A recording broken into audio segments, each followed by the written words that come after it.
In una pentola mettiamo il latte, aggiungiamo la buccia di un limone e facciamo riscaldare. Nel frattempo in una ciotola mettiamo i tuorli, aggiungiamo lo zucchero e giriamo.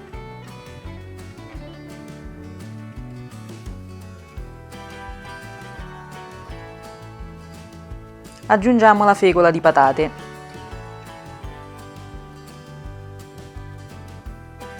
Giriamo per bene e facciamola assorbire.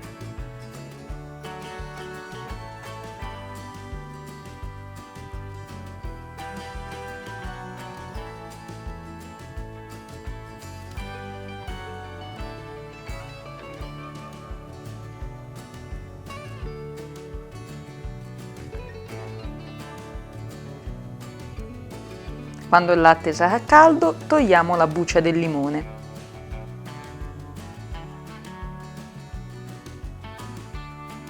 Mettiamo la metà del latte nelle uova.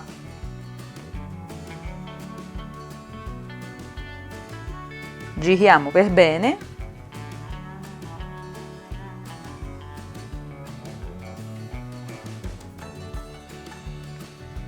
E trasferiamo tutto quanto nel resto del latte nella pentola. Cuociamo e giriamo continuamente con la frusta. Dopo poco inizierà ad amalgamarsi bene. Facciamo cuocere comunque almeno 5 minuti la crema. Una volta cotta, spegniamo il fuoco e togliamola. Mettiamo la crema in un piatto basso e largo.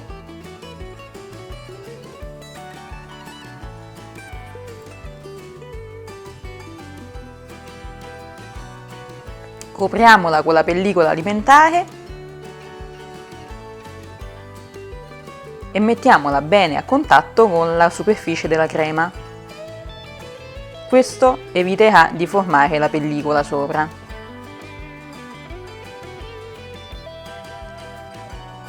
Facciamola raffreddare per bene e poi mettiamola in frigo. E voilà!